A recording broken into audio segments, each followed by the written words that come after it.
안녕하세요. 항상 사연을 듣기만 하다가 글을 써봅니다. 어디 가서 자랑할 만한 이야기도 아니고 지금도 큰 상처로 남아있는 이야기입니다만 생각할수록 참 어이가 없고 허탈한 마음에 이런 곳에라도 풀어놓고 싶은 심정이에요. 저에게는 딸이 하나 있습니다. 정말 소중하고 눈에 넣어도 아프지 않을 예쁜 딸이에요. 딸이 생기기 전까지 저와 남편은 고생을 많이 했습니다. 결혼 후 꽤 오랜 기간 동안 자식이 생기지 않았거든요. 아이를 갖기 위해 갖은 노력을 했지만 소용이 없었어요.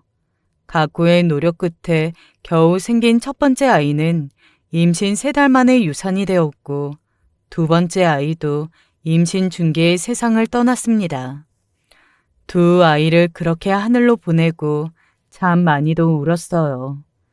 세상에 태어나 보지도 못한 생명들에게 너무나 미안한 마음이더라고요. 두 번째 유산 후 병원에서는 제게 더 이상 아이를 가지기 어려운 몸이라고 말했고 정말 천적병력 같은 소식이었습니다. 저는 어렸을 적부터 아이를 낳고 화목한 가정을 꾸리는 것이 꿈이었거든요. 저희 부모님께서는 정말 사이가 안 좋으셨어요. 어렸을 적부터 보았던 모습이 항상 싸우는 모습밖에 없었으니까요.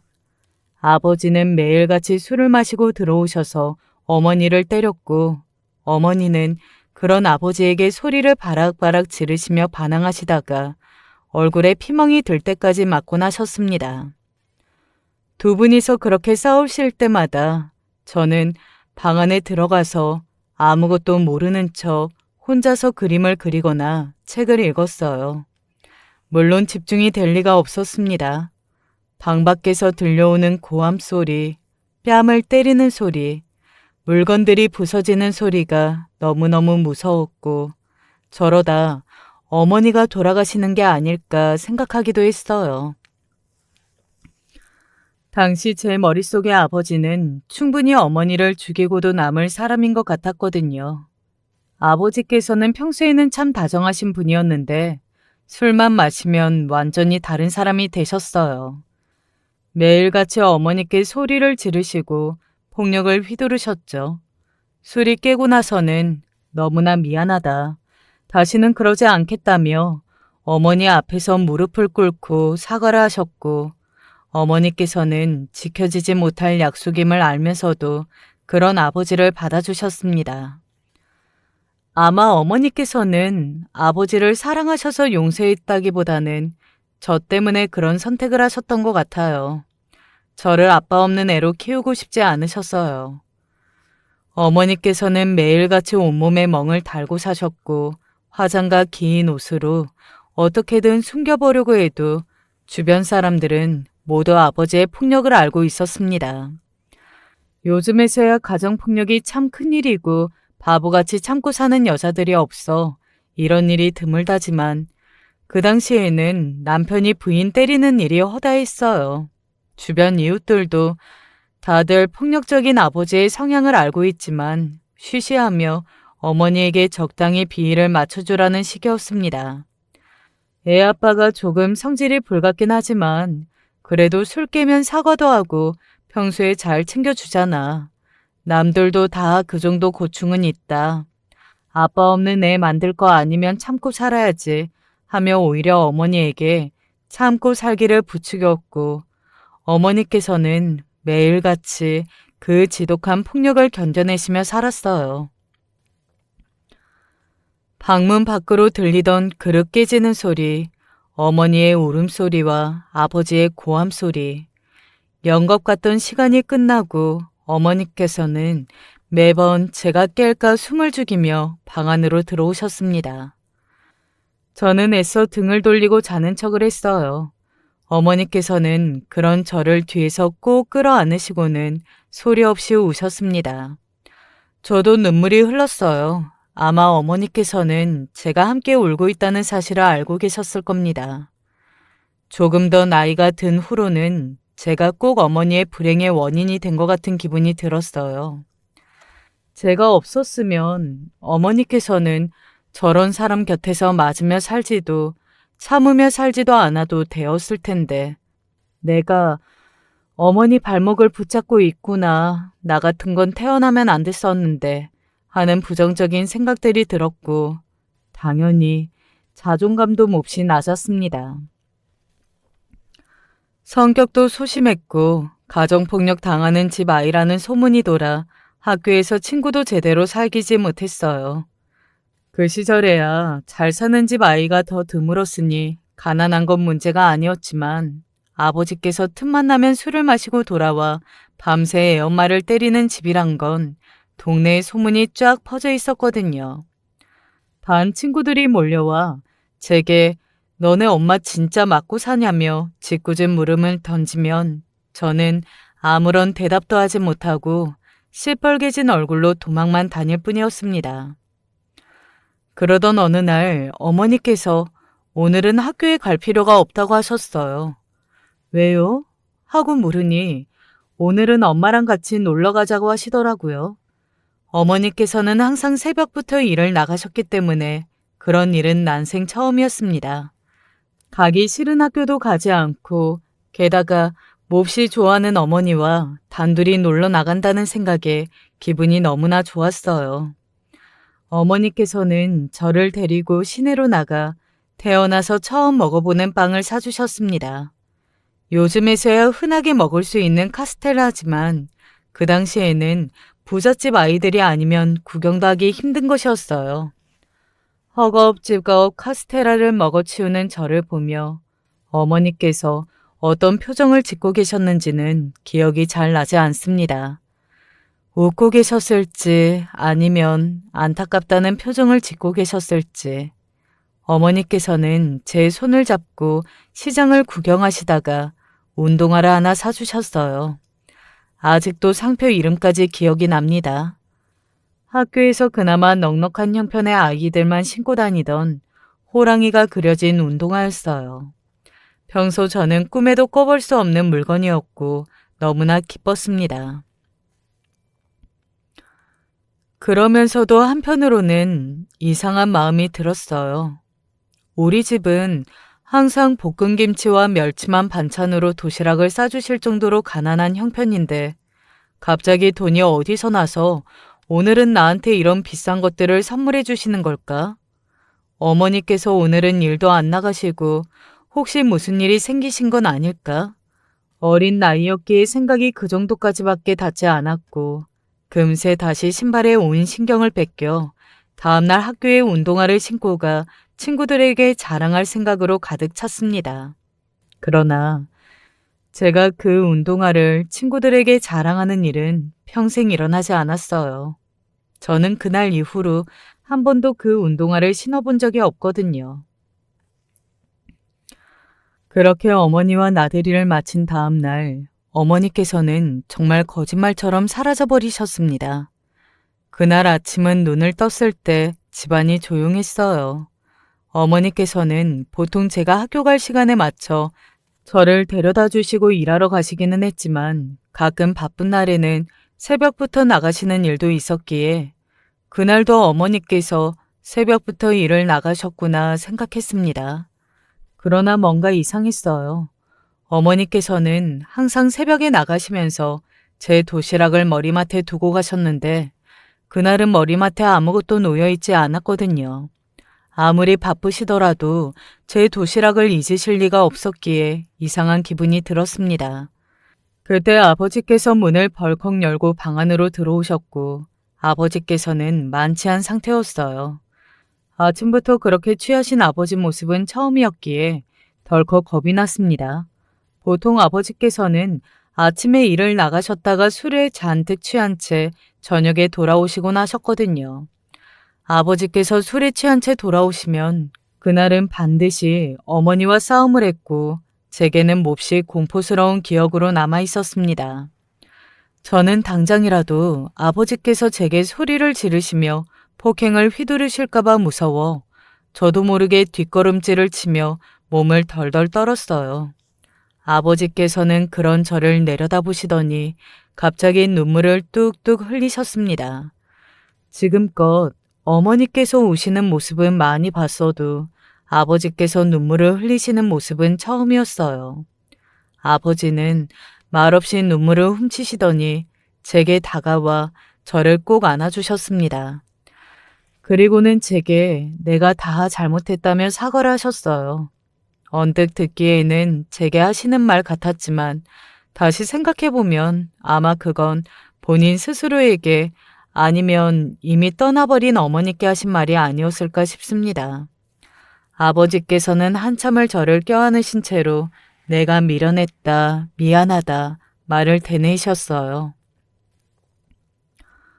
어머니께서는 그렇게 마치 원래 저희 곁에 존재하시지 않았던 분처럼 흔적을 감춰버리셨습니다.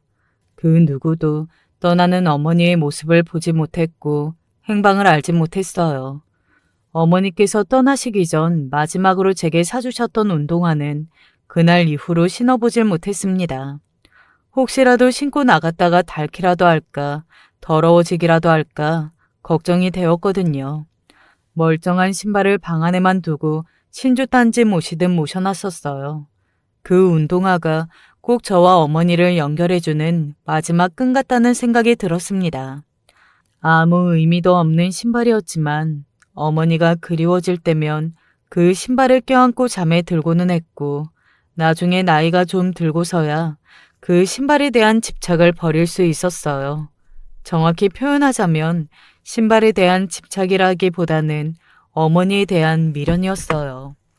더 이상 기다려봤자 어머니께서는 절대로 돌아오시지 않을 것이라는 사실을 깨닫게 되었거든요.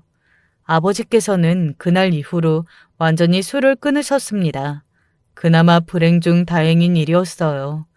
어머니께서 떠나신 뒤로도 아버지께서 여전히 술독에 빠져 계셨다면 어머니 대신 제가 아버지의 화풀이 상대가 되었을지도 모르는 일이었으니까요.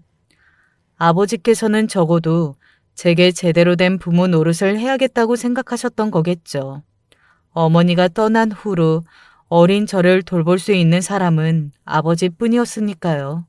그렇게 저는 성인이 될 때까지 아버지와 둘이서 지냈어요. 안타깝게도 아버지와 그리 살가운 모녀 사이는 되지 못했습니다. 아버지께서는 어머니가 떠나신 뒤로 나름대로 저와 잘 지내보려 노력하셨지만 제 머릿속에 아버지는 제게서 어머니를 빼앗아간 사람일 뿐이었거든요. 과거의 일을 아무리 반성하고 후회하신다 한들 어머니께서 떠나버리셨고 제 앞에서 어머니를 때리고 울리고 소리 지르셨던 아버지의 모습이 뇌리에 깊게 박혀있는 한 저는 아버지와 결코 가까운 사이가 될 수 없었습니다. 그렇게 저는 성인이 되자마자 집을 나와 독립을 했고 어렸을 적부터 꾸준히 화목하고 행복한 가정에 대한 갈망이 있었어요. 마음 맞는 사람을 만나 결혼하고 자식을 낳는다면 정말 좋은 엄마, 아내가 되리라 생각했었죠.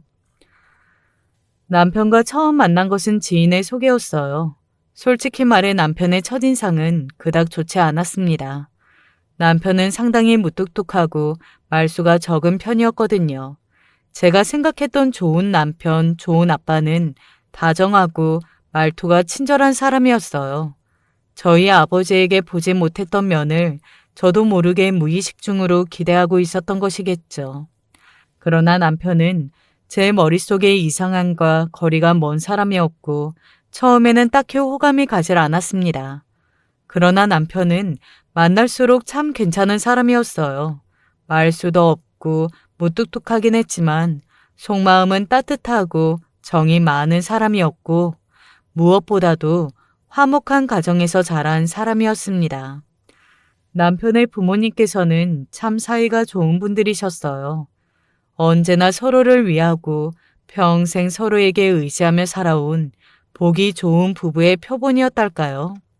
그런 분들 밑에서 자랐으니 남편도 당연히 행복한 가정을 꾸릴 수 있으리라 생각했고 문제는 남편이 아닌 저였습니다. 아버지 밑에서 자라 어머니의 행방도 모르고 하나 계신 아버지께서는 오랫동안 공사판에서 일하셔서 거친 성격에 그리 예의 있는 분도 아니었고 저 또한 대단한 직업이 있지도 않았고 모아놓은 돈이 있는 것도 아니고 그렇다고 외모도 잘나지 않았고 지극히 평범하기 짝이 없는 여자였으니까요. 이런 조건의 저를 남편의 부모님께서 마음에 들어 하실지 반갑게 맞이해 주실지가 걱정이었습니다. 남편은 성격만 좀 무뚝뚝했다 뿐이지 생긴 것도 훤칠하고 나름 안정적인 직장도 있었으니까요. 그러나 제 걱정과 다르게 시부모님께서는 저를 너무나 반갑게 맞아주셨어요. 남편에게서 그동안 제가 살아온 이야기를 다 전해 들으셨다며 그동안 얼마나 고생이 많았냐. 이제부터 우리도 네 가족이라 생각하며 마음 터놓고 지내자. 다정하게 말씀해 주시는데 눈물이 나더라고요. 그렇게 저는 남편과 결혼을 했고 행복한 신혼생활이 시작되었습니다. 남들은 신혼의 달콤함에 푹 빠져 지낸다지만 저는 신혼보다는 아이가 빨리 가지고 싶었어요. 앞서 말했듯 아이를 낳고 행복한 가정을 꾸리는 것이 제 오랜 꿈이었으니까요. 그러나 예석하게도 저희 부부에게는 오랫동안 아이가 찾아오지 않았습니다. 요즘에야 임신이 잘 안 되면 불임 병원이다 뭐다 이런저런 방법도 있고 치료법도 널리 퍼져 있다지만 그 당시에는 그런 것들이 없었어요. 아이가 생기지 않자 저에게 문제가 있는 건가? 나 같은 건 좋은 엄마가 될 자격이 없는 건가? 우울증 증세까지 보일 정도였습니다. 그러던 차에 드디어 저희에게도 아기 천사가 찾아와 주었어요. 정말 너무나 기뻤습니다. 뛸 듯이 행복했어요. 처음 임신 사실을 알게 되었을 때가 8주 차였는데 임신을 알게 되자마자 남편과 아이 옷을 사러 나갔어요. 아들이면 이름을 뭘로 하고 딸이면 이름을 뭘로 할지 신이 나서 떠들며 아이가 태어나면 뭘 할지 계획을 짜느라 정신이 없었습니다. 가장 해보고 싶었던 것은 아이가 좀 크면 함께 쇼핑을 하러 가는 것이었어요. 그래서 아들보다는 딸이 좋았습니다. 제가 크면서 어머니의 빈자리를 많이 느꼈기에 제가 결핍을 느꼈던 부분들을 딸에겐 누구보다도 잘 채워줄 자신이 있었어요. 권위적이고 무서운 엄마보다는 따뜻하고 친구 같은 엄마가 되어주고 싶었습니다. 그러나 저희에게 찾아와 주었던 아기 천사는 제 뱃속에서 3달도 버티지 못하고 세상을 떠나게 되었습니다. 병원에서는 정확한 원인은 알 수 없다고 했어요. 워낙 복합적인 이유들이 있다고요. 유산은 그 누구의 잘못도 아니고 어쩔 수 없는 현상이다. 너무 죄책감 가지시지 말라 말했지만 저는 너무 고통스러웠습니다. 한동안 정말 미친 사람처럼 울었던 것 같아요.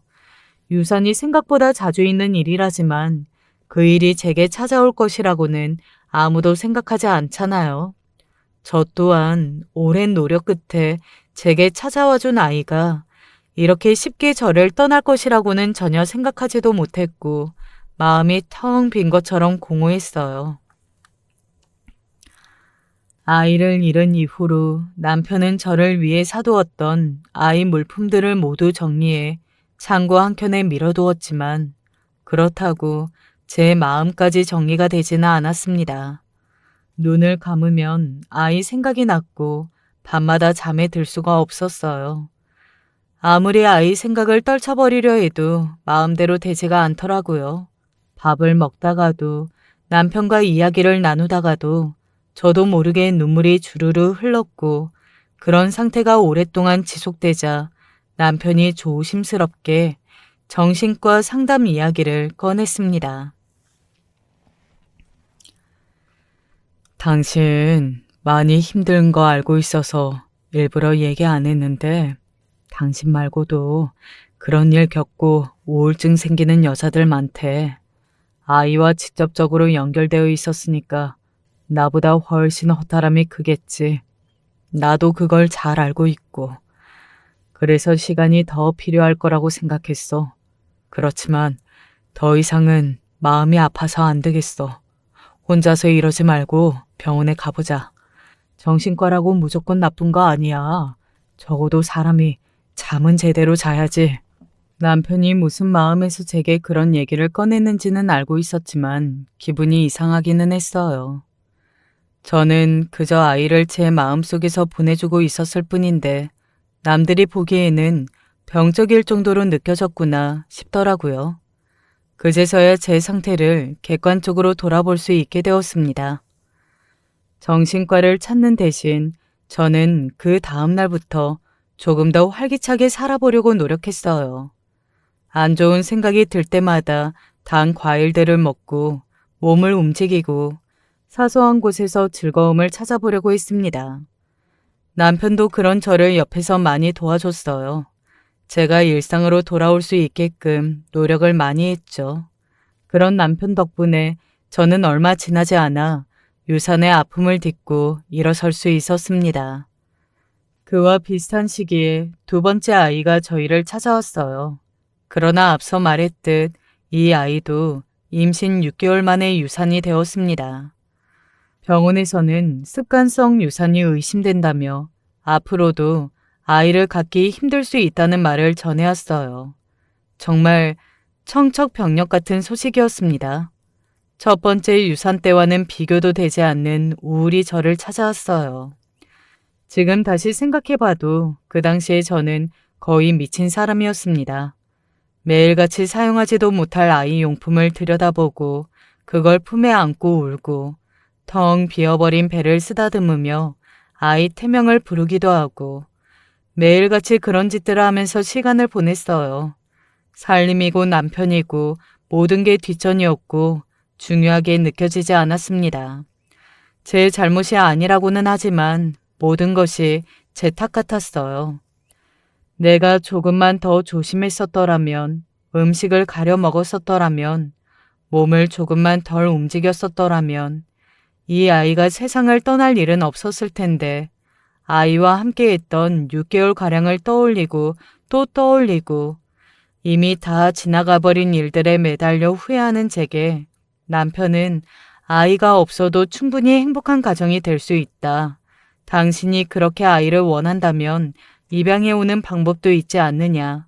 제발 스스로를 그렇게 갉아먹지 말아라. 나한텐 무엇보다도 당신이 우선이다. 저를 위로해 주었지만 당시의 제게는 그닥 와닿지 않는 위로였습니다. 저는 언제나 저와 남편을 닮은 아이를 가지고 싶었고 최고의 엄마가 되어주고 싶었으니까요.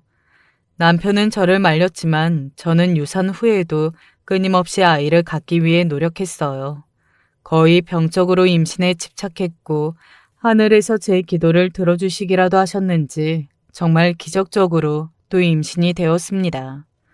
병원에서도 자연 임신이 될 줄은 몰랐다며 기적 같은 일이라고 말했어요. 이번만큼은 절대 아이를 잃고 싶지 않았고 저는 정말 임신 기간 내내 침대에 누워 지내다시피 했습니다. 몸에 무리가 갈 만한 행동은 일절하지 않았고 손가락 하나 까딱하지 않는 공주님이었어요. 덕분에 남편이 고생을 많이 하긴 했지만 워낙 많은 아픔을 겪었던 터라 남편은 제 그런 행동들을 모두 이해해 주었습니다.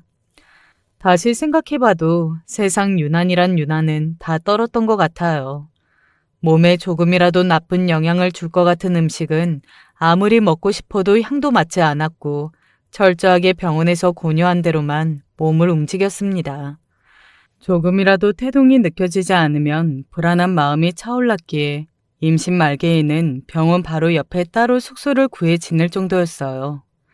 불안한 마음이 들면 언제든 병원에 가서 진료를 받을 수 있도록요. 스스로도 병적이라는 것을 알고 있었지만 이번에도 아이를 잃게 된다면 정말 다시는 기회가 찾아오지 않을 것이라는 생각이 들었습니다. 그뿐만 아니라 그동안 어떻게든 버텨오던 제 마음도 함께 무너져 내릴 것 같았고요. 그런 각고의 노력 끝에 저희 딸이 세상에 태어났습니다. 딸은 남편보다는 저를 똑 닮았고 참 예뻤어요.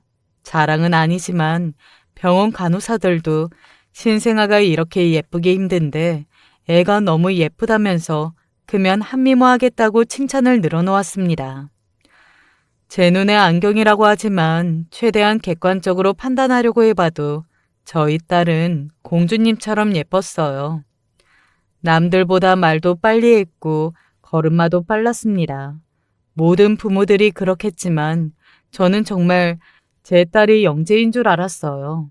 멀고도 험한 길을 걸어 얻은 아이였으니 너무나 소중했고 하루하루가 행복했습니다. 딸을 위해서라면 무슨 일이든 다 해줄 수 있다는 생각이 들었어요. 아이가 웃는 얼굴을 보면 마음이 녹아내리는 것처럼 기뻤습니다. 딸이 제게 처음으로 엄마라고 불러줬던 날이 아직도 생생히 기억이 나요. 아무리 자식이 예쁘다고 한들 육아가 쉬운 일은 아니잖아요. 하루 종일 계속된 육아에 지쳐 침대 위에 널브러져 있는데 아이가 갑자기 저를 엄마 하고 부르더라고요. 처음엔 잘못 들은 줄 알았는데 아이는 제 눈을 똑바로 보며 엄마 하고 한 번 더 목소리를 냈습니다. 그 순간 가슴 속에 무언가가 벅차오르며 눈물이 주르르 흘렀어요. 내가 저 한마디를 듣기 위해 참 먼 길을 걸어왔구나 싶었습니다. 딸을 키우며 수천 번도 더 들었을 엄마라는 단어가 그때만큼 기뻤던 적은 없는 것 같아요. 저희 딸은 앞서 말했듯 뭐든 남들보다 조금씩 빨랐어요. 남들보다 더 잘하기도 했고요. 공부며 운동이며 못하는 것이 없었습니다. 딸 바보라서 하는 말이 아니라 정말로요. 어쩜 저 같은 엄마에게서 이런 완벽한 딸이 나왔는지 지금도 의문이에요. 저희 딸은 생긴 것도 너무 사랑스럽고 예쁘고 초등학생 때부터 줄곧 공부도 너무나 잘했어요.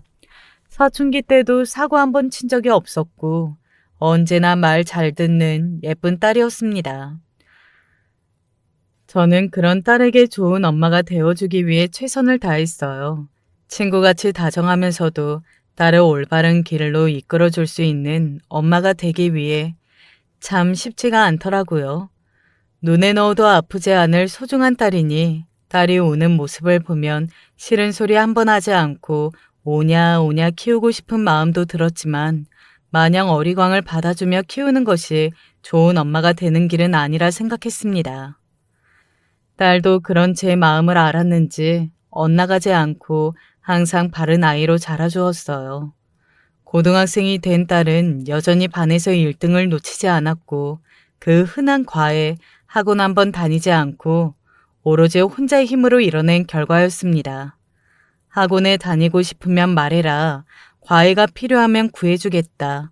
몇 번이고 말했지만 딸은 그런 것 없이도 혼자 잘할 수 있다 답했고 그런 딸이 너무나 기특했어요.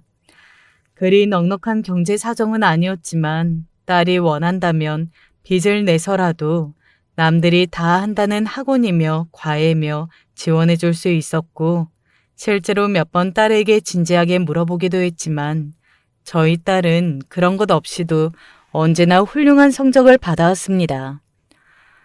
물론 딸이 공부에 소질이 없어 좋은 성적을 받지 못했다고 해도 저는 변함없이 딸을 사랑했을 거예요. 중요한 것은 결과가 아니라 과정이라고 생각하거든요. 비록 좋은 결과를 얻지 못했다 했더라도 과정에서 최선을 다했다면 그 자체로 박수받을 일이라고 생각하고 꼭 좋은 대학에 가는 것만이 인생에서 가장 중요한 일은 아니니까요. 딸에게도 항상 결과에 목을 맬 필요가 없다. 네가 열심히 한다는 것 자체가 중요한 것이다 라는 말을 해주었고 어쩌다 시험을 망친 날에도 아이를 탓하기보다는 다음에도 기회가 있다면 위로의 말을 먼저 건넸습니다. 그렇게 저희 딸은 목표로 했던 의대에 입학하게 되었어요. 그것도 전액 장학금을 받으면서요. 의대뿐만 아니라 학교 전체에서 입학 수석이라는 뜻이었죠. 딸 자랑을 하지 않을래야 하지 않을 수가 없더라고요. 만나는 모든 사람들에게 딸 이야기라 하니 제 지인들은 전부 제 딸 소식이라면 속속들이 알고 있을 정도였습니다. 내 속으로 낳은 자식이지만 정말 어쩜 저런 애가 나왔을까. 이런 딸을 만나려고 그렇게 오랜 노력이 필요했나 보다 싶었어요. 딸은 대학에 들어간 후로도 꾸준히 연락을 하며 안부를 물어왔고 저는 언제나 뒤에서 그런 딸을 묵묵히 응원했습니다. 딸은 대학 졸업 후 성형외과 의사가 되겠다고 했고 어린 나이에 결혼을 하겠다며 사위를 데려왔어요. 학교를 졸업하자마자 결혼을 하겠다니 생각하지 못했던 일이라 조금 당황스럽긴 했습니다. 사위가 될 사람은 딸의 학교 선배라고 했어요. 저와 남편처럼 지인의 소개로 만난 사이였고 부잣집 출신이라고 했습니다. 무려 강남 8학군 출신이었어요. 사교육이라고는 일절 받지 않고 혼자 힘으로 의대에 들어간 저희 딸과는 다르게 온갖 사교육이란 사교육은 다 받으며 자란 엘리트였죠. 딸과는 나이 차이가 꽤 났고 강남에서 큰 성형외과를 운영하고 있다고 했어요. 결혼 후에는 딸도 그 병원에서 함께 일하게 될 것이라고 했습니다. 솔직히 말해서 사위의 첫인상은 썩 좋지 않았어요. 지금 생각해보면 첫인상에서부터 좋지 않은 예감을 느꼈던 거겠죠. 생긴 것도 남편 젊었을 적처럼 훤칠했고 강남에 본인 소유의 병원까지 있는 부잣집 아들이었지만 이상하게 느낌이 좋지 않았어요. 일단 사위는 잘난 척이 너무나 심했습니다. 잘난 외모에 잘 사는 집안 출신에 직업까지 의사이니 자신감이 없는 것이 더 이상할 정도였지만 심해도 너무 심했어요. 예비 장인 장모에게 인사를 하러 온 것인지 아니면 생판 모르는 사람들에게 본인 자랑을 하러 온 것인지 모를 정도로 자기 얘기만 하더라고요. 마치 저희가 무조건 당연히 본인을 좋아할 것이라 생각하는 듯한 태도였습니다. 당신네들 같이 평범한 집안에 평범한 딸을 나같이 대단한 사람이 데려가 주겠다는데 거절할 리가 없지 하는 듯한 느낌이었달까요? 뭔가 쎄했지만 애써 좋은 쪽으로 생각하려 애썼어요. 똑똑한 우리 딸이 어련히 알아서 잘 골라왔겠지. 아무나 무턱대고 결혼하겠다고 생각하진 않았겠지.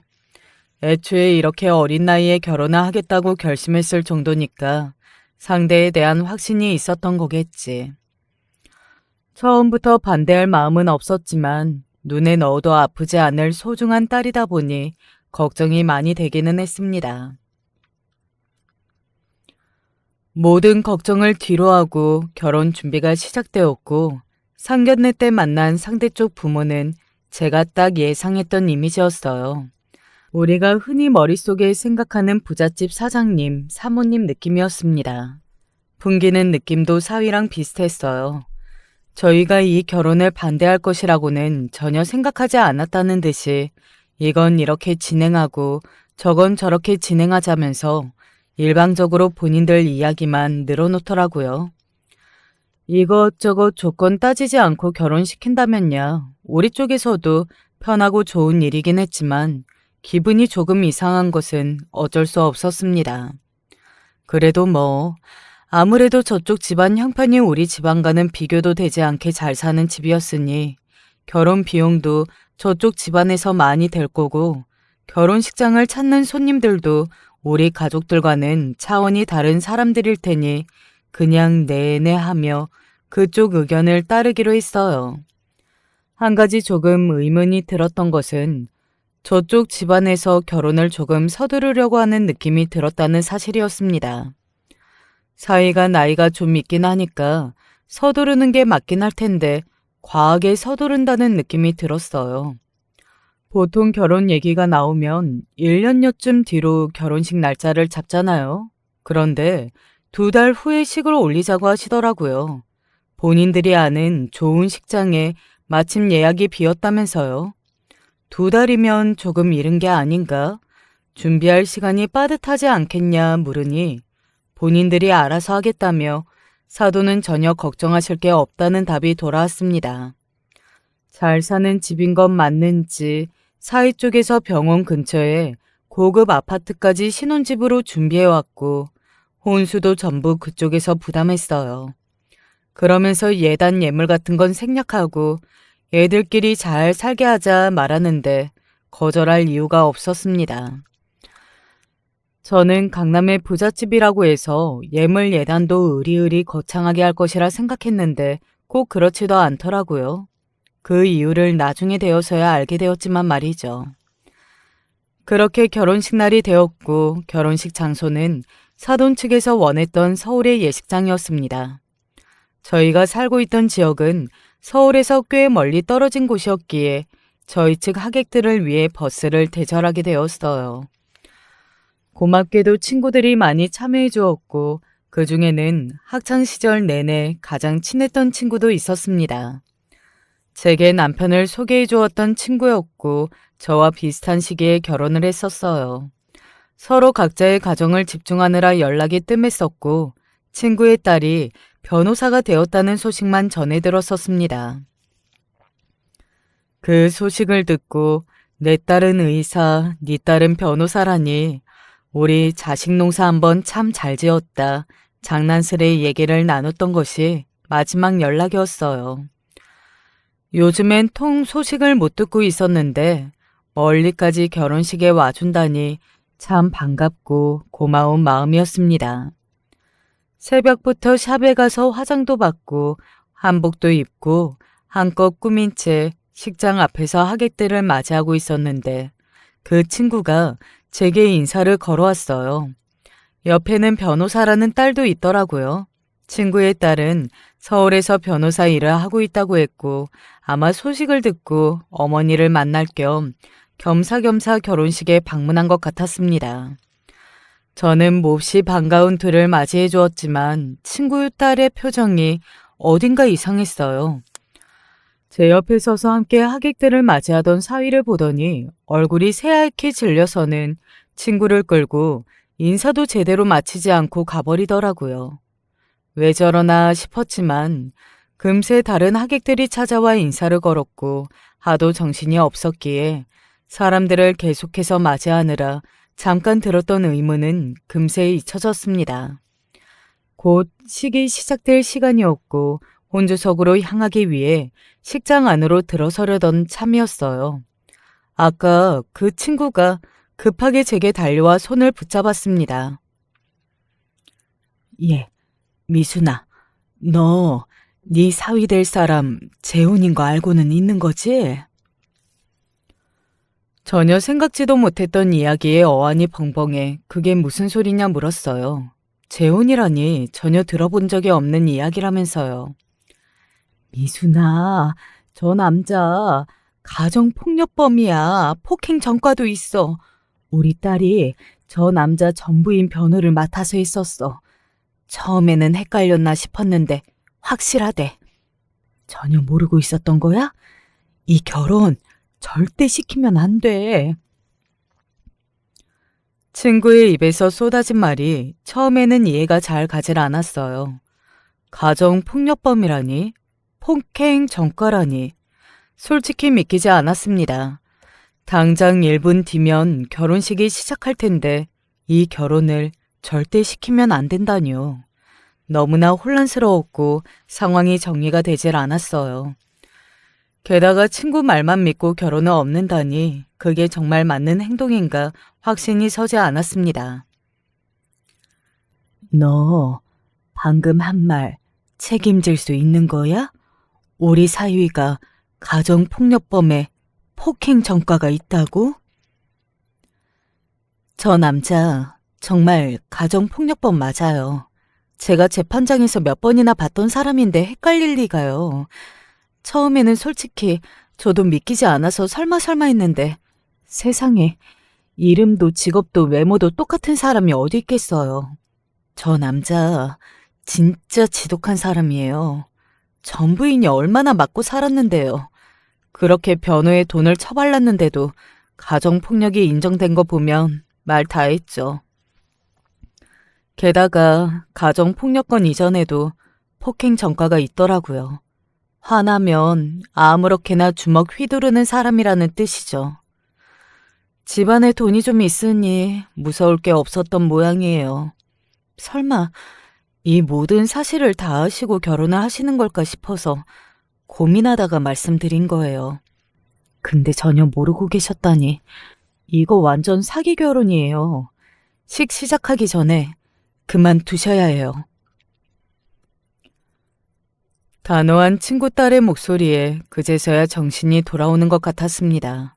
친구도 이런 중요한 일을 자신 때문에 망쳐서는 안 되니 딸에게 몇 번이고 사실을 확인해보고 고민하다가 이야기를 꺼냈다고 했어요. 친구 딸의 말이 모두 사실이라면 절대로 이대로 식을 올려서는 안 됐습니다.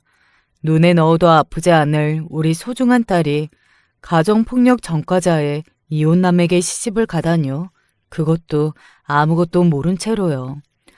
친구는 제 가장 오래된 지인 중 하나였고 제게 남편을 소개시켜주기까지 한 몇 안 되는 마음 터놓고 지내는 사람인데 그런 친구가 제게 거짓말을 할 리는 없다는 생각이 들었습니다. 게다가 묘하게 결혼을 서두르려 했던 상대 부모의 태도부터 사위에게 받았던 쎄한 느낌들까지 모든 것들이 머릿속을 스쳐 지나갔고 저는 그대로 사위자에게 달려가 오늘 결혼식은 취소다. 신랑 측의 중대한 과오로 인해 결혼식이 취소되었다 라고 하객들에게 안내해달라 부탁했고 신부 대기실에서 입장을 기다리고 있을 저희 딸에게 달려갔습니다. 대기실에서 잔뜩 긴장한 얼굴로 새하얀 웨딩드레스를 입고 있는 딸을 보는데 저도 모르게 눈물이 날 것 같았어요. 이렇게 예쁜 내 딸을 저런 놈한테 아무것도 모른 채로 시집 보낼 뻔했다니. 식 시작한 거 아니냐며 왜 여기로 왔냐 놀란 얼굴로 묻는 딸에게 오늘 결혼은 취소라고. 너 사위가 재혼해 가정폭력 전과범이었다는 사실을 알고 있었냐 물었습니다. 딸은 당황스러운 표정으로 엄마 도대체 그게 무슨 소리야? 가정폭력이라니 하며 전혀 모른다 답했고 역시나 딸은 이 사실을 모르고 있었다는 사실에 분노가 차올랐어요. 긴 말할 것 없이 옷 갈아입고 나오라 말했고 나중에 다 설명해 줄 테니 지금은 엄마 말대로 하라는 제 말에 처음에는 당황스러워하던 딸은 심각성을 느꼈는지 알겠다며 옷을 갈아입으러 들어갔습니다. 딸이 옷을 갈아입는 동안 식장으로 내려오자 식장은 시끌벅적 난리가 나 있었습니다. 하객들 모두 웅성거리며 자리를 뜨는 분위기였고 사이가 될 뻔했던 범죄자와 그 부모들이 저를 보자마자 씩씩거리며 달려왔어요. 신랑 측의 중대한 과오라니 그게 도대체 뭔 소리냐. 이렇게 멋대로 결혼식을 취소해도 되는 거냐. 이건 완전 명예훼손이다. 고소할 거다. 바락바락 소리를 지르는데 저도 모르게 손을 들어 남자의 뺨을 있는 힘껏 후려쳤습니다. 그리고는 목청을 높여 소리쳤어요. 중대한 과오 정도로 표현해 준 걸 감사히 여기라고. 재혼이라는 사실도 숨기고 가정폭력범에 폭력 전과가 있는 범죄자라는 걸 동네방네 소문내지 않은 것만으로도 너한텐 다행 아니냐. 마음 같아서는 사회자한테 그렇게 말하라 시키고 싶었지만 우리 딸 얼굴에도 먹칠하는 것 같아 참은 거다. 명예훼손은 무슨 명예훼손? 너한테 훼손시킬 명예가 남아있기는 하냐. 오히려 사기 결혼으로 우리가 고소를 했으면 했지. 입이 10개보다 할 말이 없어야 할 새끼가 뭐가 그리 잘났다고 언성을 높이냐. 그 부모의 그 아들이라고 어쩌면 부모까지 그리 철면피냐. 아들 잘못 키워서 이런 쓰레기 만들어놨으면 재활용할 생각 말고 평생 본인들 죄려니 하고 품에 안고 살 것이지. 어디 멀쩡한 여자 하나 인생 망치려드냐. 소리를 지르자. 그래도 부모란 인간들은 최소한의 양심이 있었는지 아무런 대답도 하지 못하더라고요. 마음 같아서는 진짜 사기죄로 고소하고 병원에 가서 폭행 전과자가 운영하는 병원이라고 대문짝만하게 써붙이기라도 하고 싶은 마음이었지만 똥이 무서워서 피하나요? 더러워서 피하지. 당신들하고 더 이상 엮이고 싶지도 다시는 얼굴을 보고 싶지도 않으니까 그냥 조용히 사라져라 말하고는 그대로 몸을 돌려 딸에게 향했습니다. 그 사이에 남편은 딸을 데리고 식장으로 내려왔더라고요. 괜히 얼굴 마주치게 해 좋을 게 없을 것 같아 둘을 데리고 그대로 식장을 빠져나왔습니다.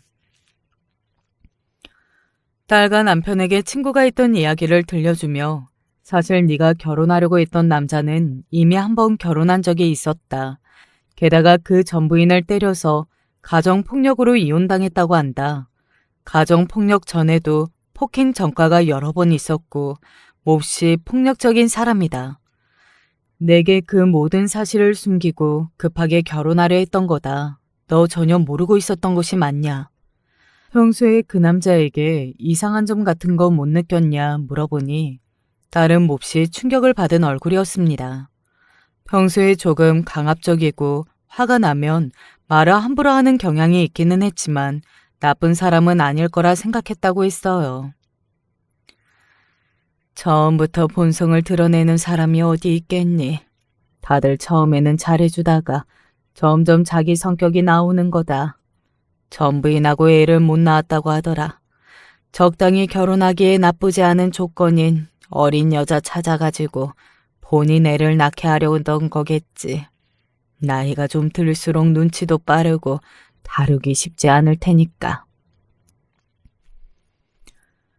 게다가 본인 병원에서 일하기까지 하면 더더욱 입맛대로 가지고 놀기 쉬울 테니 잘 사는 집안 출신 여자보다는 이제 막 사회에 발을 디뎌 멋모르는 저희 딸이 놈에게 완벽한 표적이었던 것입니다. 금이야 오기야 키워온 소중한 내 딸이 그런 쓰레기 같은 놈에게 이용당하며 최악의 경우에는 손찌검까지 당했을 거라 생각하니 머리 끝까지 열이 나는 기분이었습니다. 게다가 가정폭력이라니?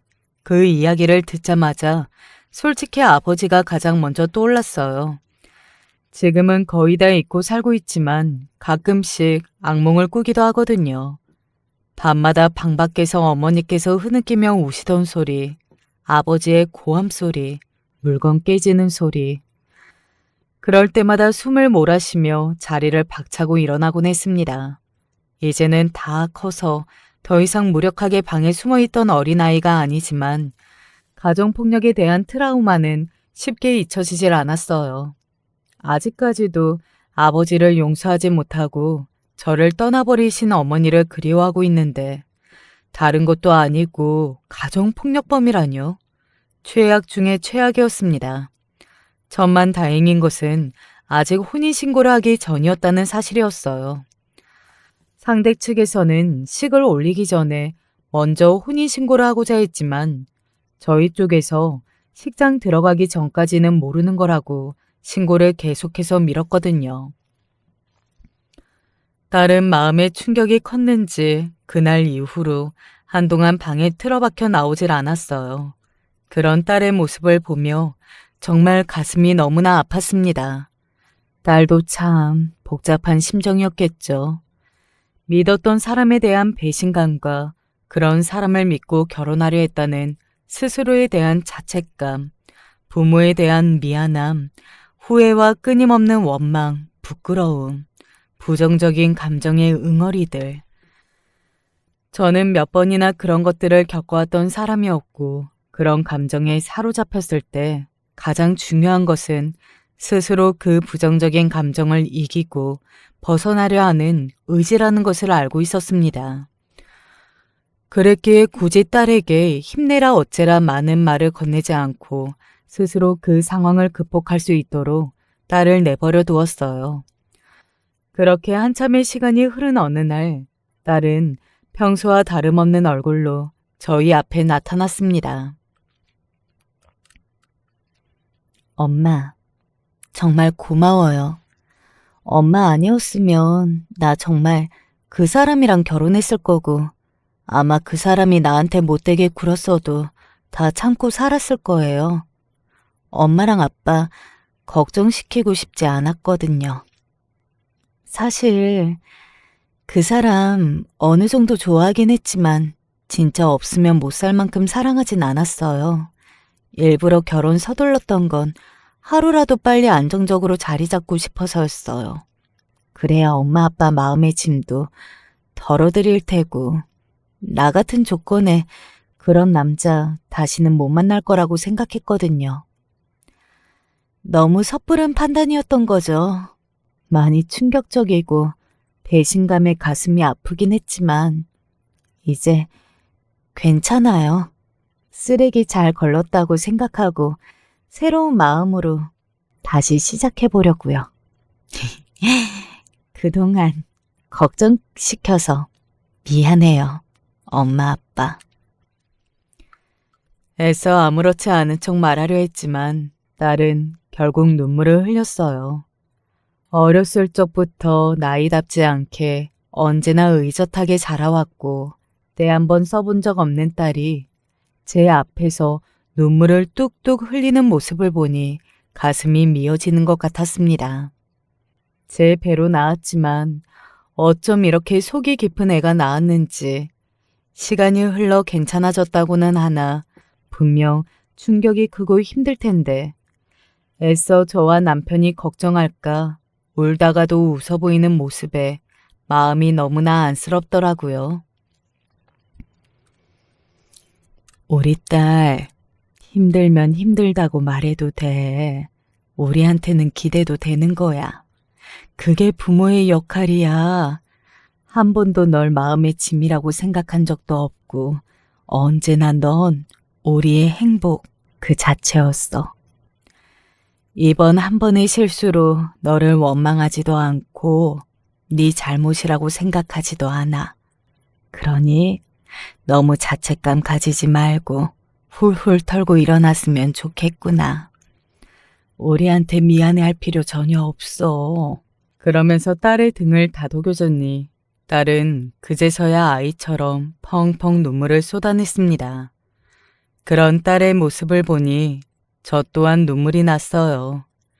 딸을 제 뱃속에 가졌던 때부터 아장아장 걸어다니던 아이 시절.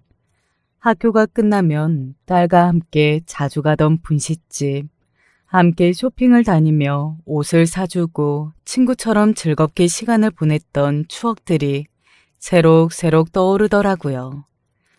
그랬던 아이가 언제 이렇게 커서 결혼을 하겠다며 사위를 데려오고 어른이 다 되어서 이렇게 의젓한 말을 다 하는지 기특한 마음이었습니다. 그 뒤로 시간이 많이 흘렀어요. 저희 딸은 지금 좋은 병원에 취업도 했고 좋은 남자를 만나 결혼을 준비하고 있습니다. 상대는 평범한 회사원이에요. 예비 사위는 집이 잘 살거나 인물이 훤칠하거나 특별히 좋은 조건이 있는 남자는 아니지만 몹시 다정하고 예의 바른 청년입니다. 딸에게 아픈 과거가 있다는 걸 알면서도 편견 없이 모든 것을 받아들여 주었고 저희 남편처럼 몹시 화목한 가정에서 자랐더라고요. 사돈 부부도 참 소탈하고 좋은 사람들 같았습니다. 그 불미스러운 사건을 겪었을 때만 해도 우리 딸이 이렇게 상처를 털고 일어나 새 출발을 할 수 있을까 걱정이 많았는데 참 다행이에요. 그 사건 이후로 남자의 부모에게서 연락이 한번 왔었습니다. 너무나 죄송한 마음이라며 처음부터 전부 말씀드렸어야 했는데 죄 많은 자식 둔 부모로서 차마 그럴 수가 없었다고요. 사죄할 기회를 달라 말하는데 참 어이가 없었습니다. 진짜로 사죄를 하고 싶었으면 부모가 아니라 본인이 연락을 했어야 하는 거 아니냐며 그런 뻔뻔한 새끼는 영원히 혼자 살아야 한다. 죄 많은 부모라 했는데 말 한 번 잘했다. 자식 교육 그따위로 시킨 게 죄라는 건 알고 있긴 하나 보다. 진짜로 우리 가족에게 사죄하고 싶은 마음이 조금이라도 있다면 앞으로 평생 연락하지 말고 다시 결혼도 하지 말고 전부인과 우리 딸에게 미안한 마음으로 살아라. 소리를 지르고 전화를 끊어버렸습니다. 당연히 바로 차단했고요. 솔직히 말해서 그 사람들은 우리에게 정말로 미안하지도 않을 거예요.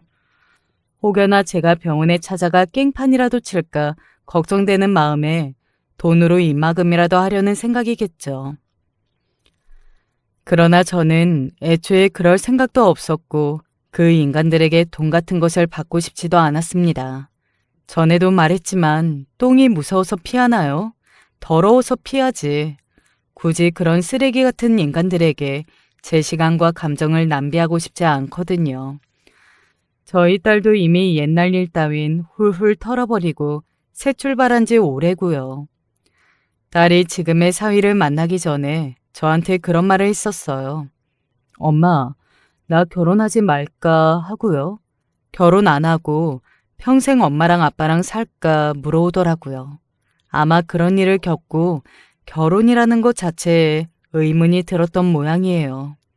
그런 딸에게 저는 잠시 고민하다가 답해 주었습니다. 결혼이란 네가 하고 싶으면 하는 일이고 하고 싶지 않으면 하지 않아도 되는 일이라고요. 그렇지만 제게는 세상 그 무엇보다도 소중한 것이 바로 딸과 남편이고 가족에게서 오는 행복은 그 무엇과도 비교할 수 없기 때문에 너 또한 가족과 함께하는 행복을 느낄 수 있으면 참 좋을 것 같다고 답했습니다. 딸은 제 대답에 생각이 많아 보이는 표정이었어요.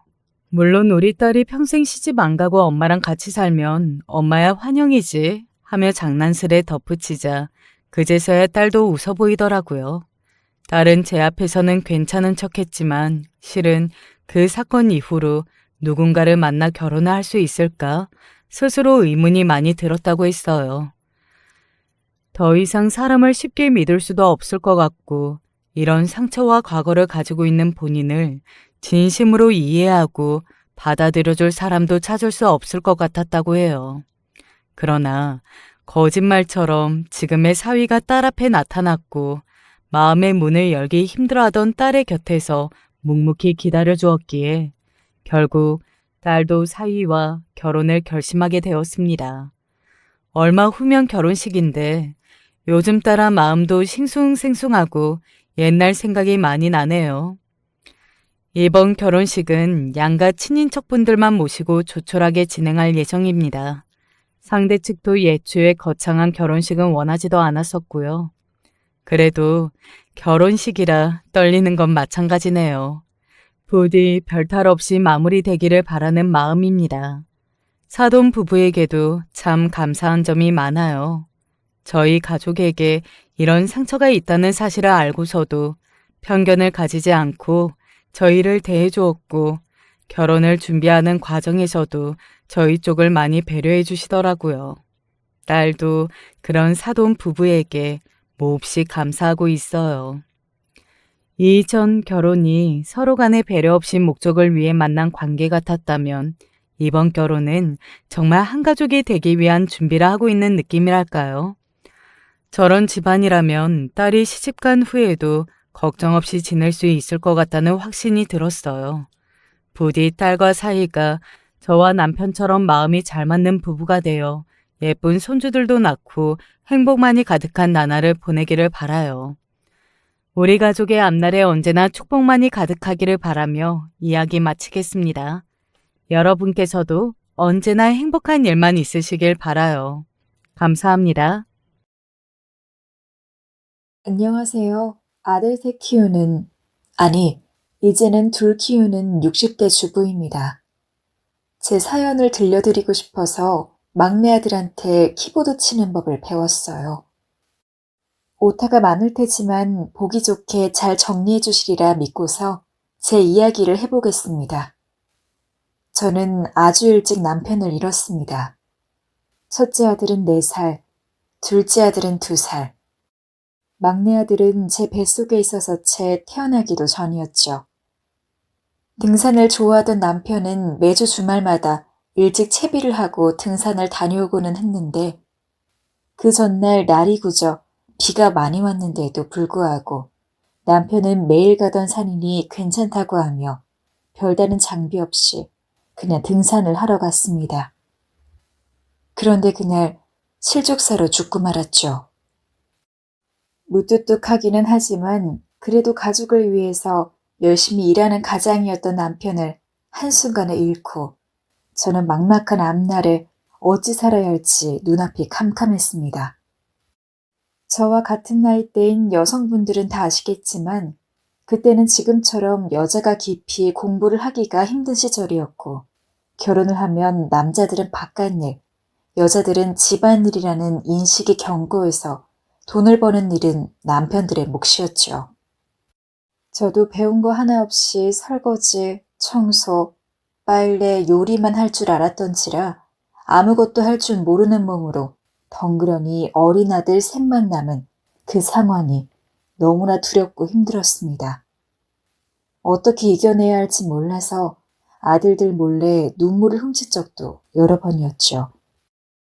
하지만 그렇다고 해서 새 아들의 엄마인 제가 좌절한 상태로 허송세월을 보낼 수는 없었죠.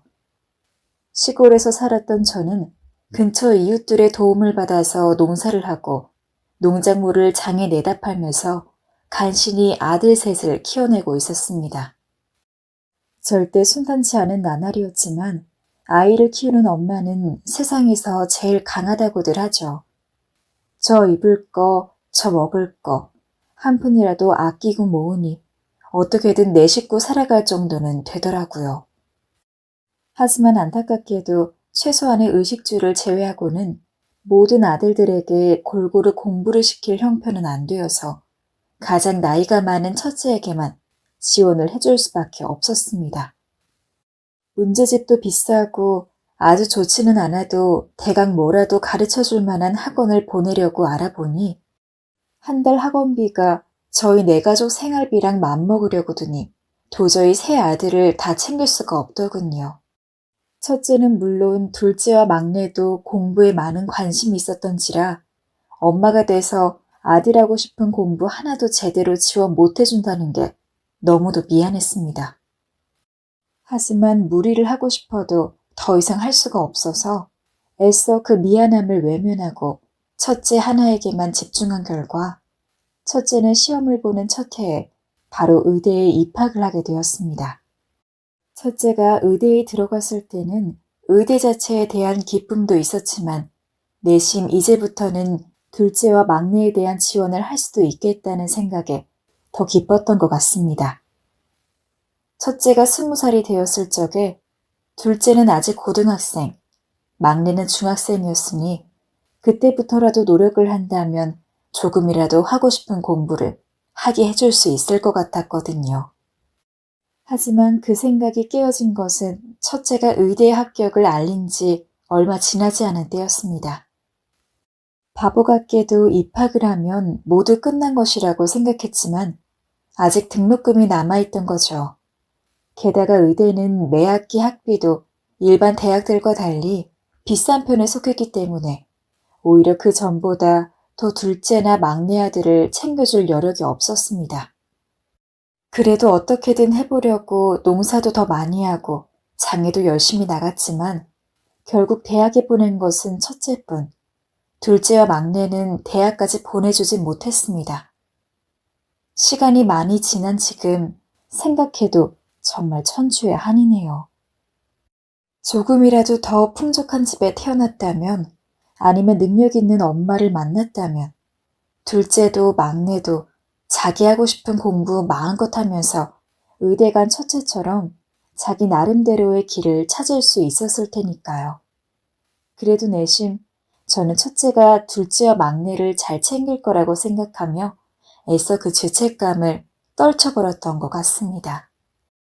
첫째를 돌보느라 둘째와 막내의 공부에 신경을 못 쓴 것이니 첫째가 그 마음을 잘 헤아릴 것이라 여겼죠.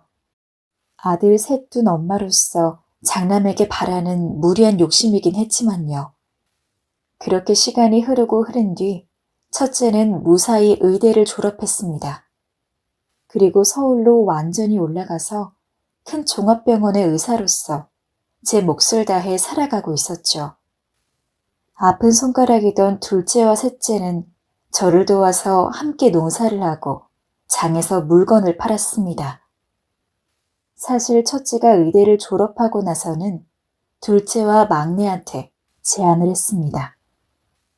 혹시 지금이라도 하고 싶은 공부가 있으면 하라고요. 엄마가 어떻게든 도와주겠다고요.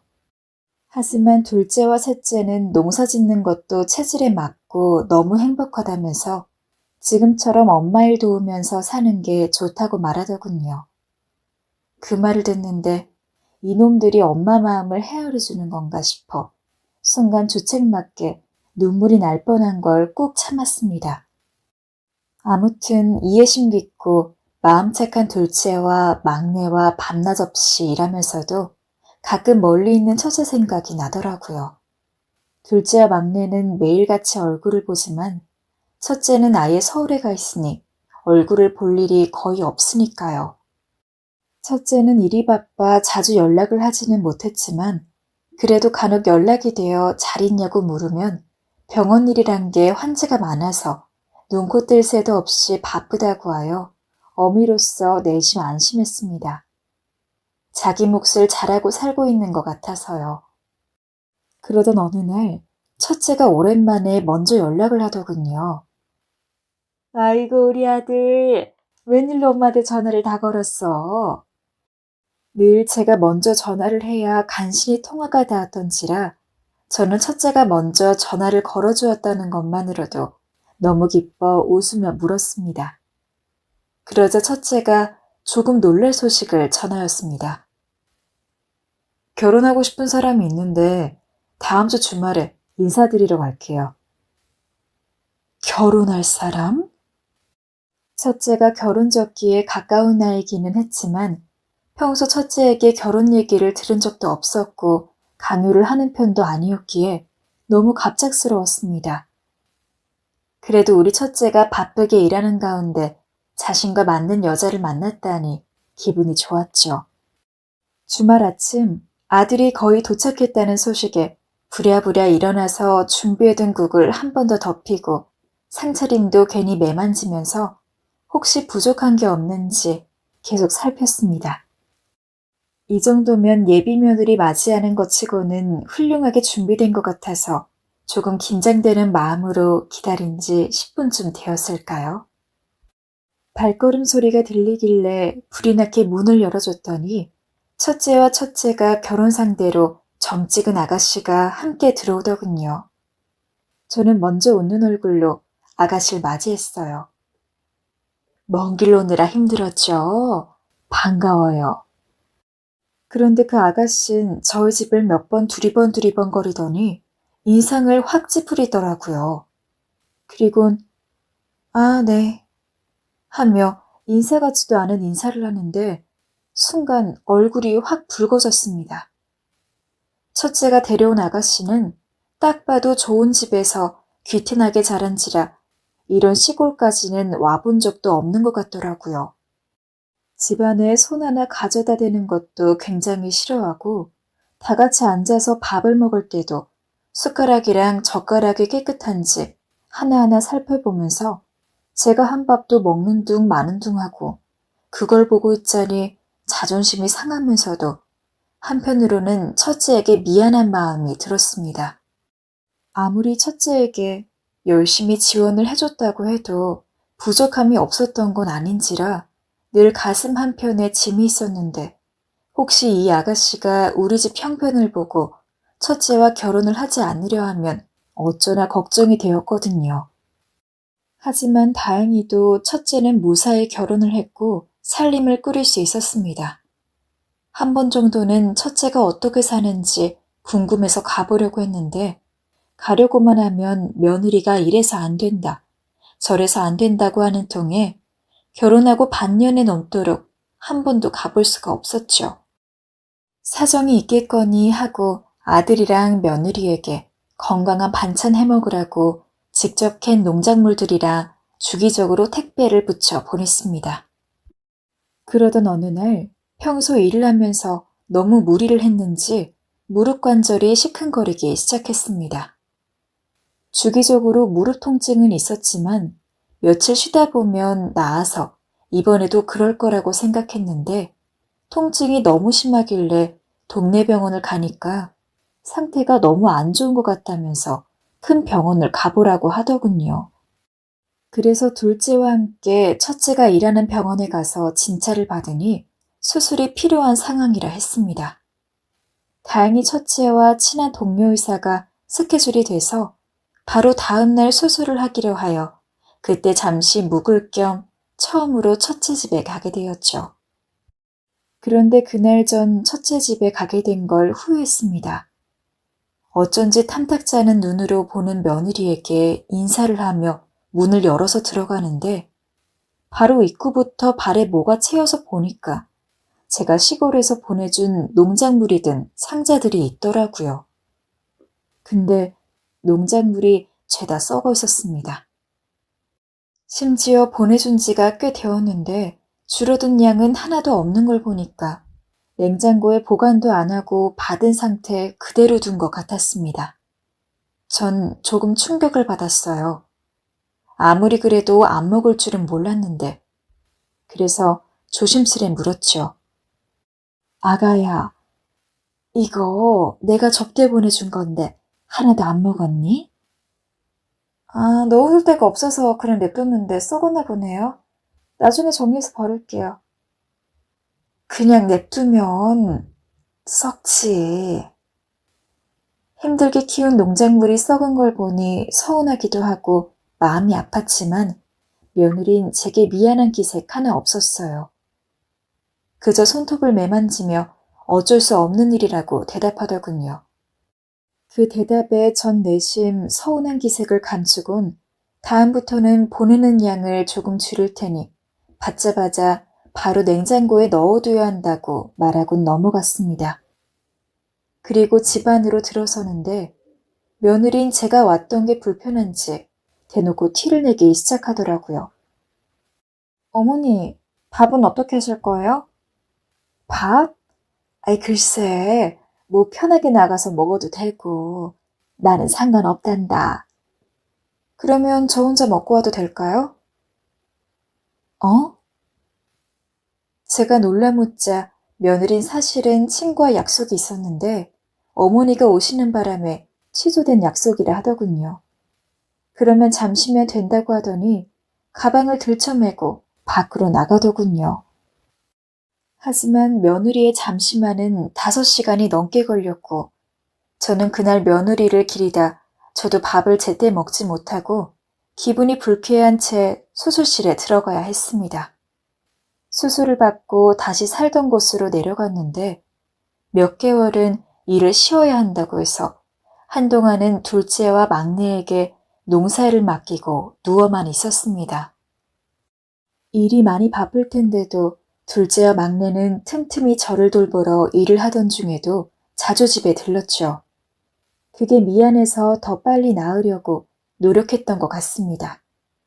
하지만 이미 한계치까지 썼던 무릎인지라 수술을 해도 원기능이 빨리 돌아오지는 않더라고요. 무리를 하면 더 덧나니 쉬는 동안에는 거의 방 안에 누워서만 있었습니다. 그러다 보니 원래는 평균 체중을 유지하던 몸이 순식간에 불었습니다.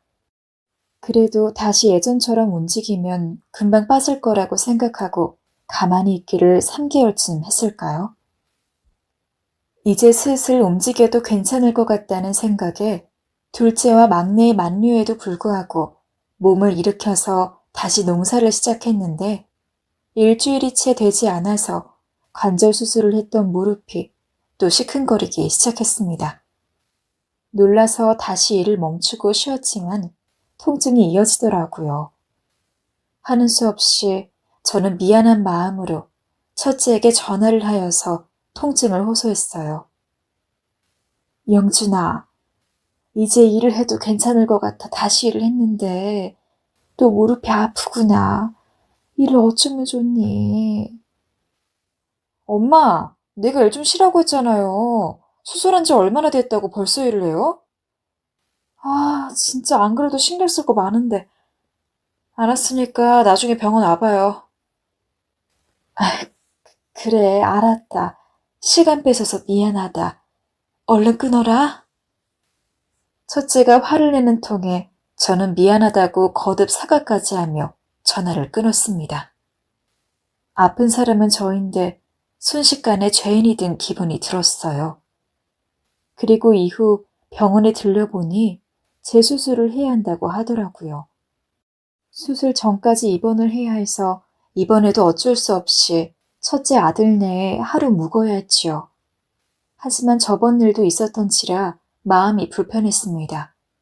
역시나 집안에선 가시방석이었어요.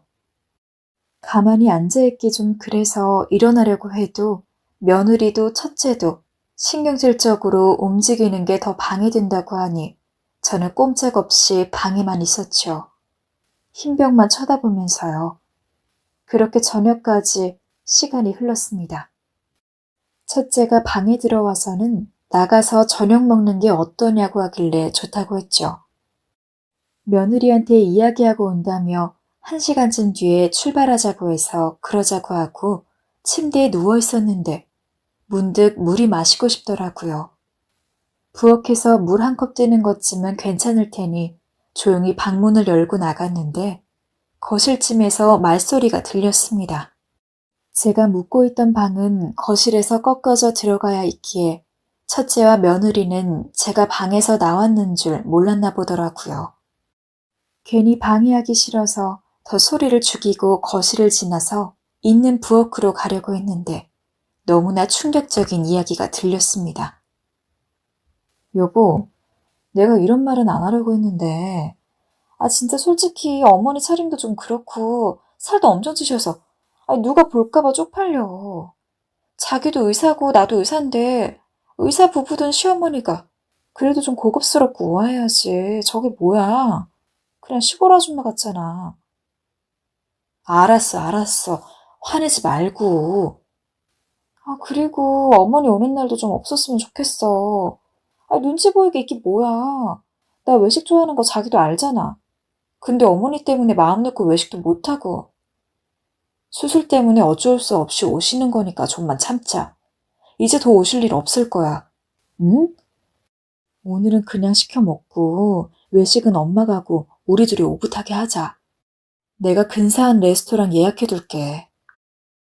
손이 벌벌 떨려서 갈증은 온데간데 없이 사라지고 혹시나 제가 들은 걸 들킬까 황급히 방으로 들어왔습니다. 살면서 참으로 힘든 일 많았지만 그렇게 서럽고 비참한 감정을 겪을 만한 일은 아마 제 평생 2번 다시 없을 겁니다.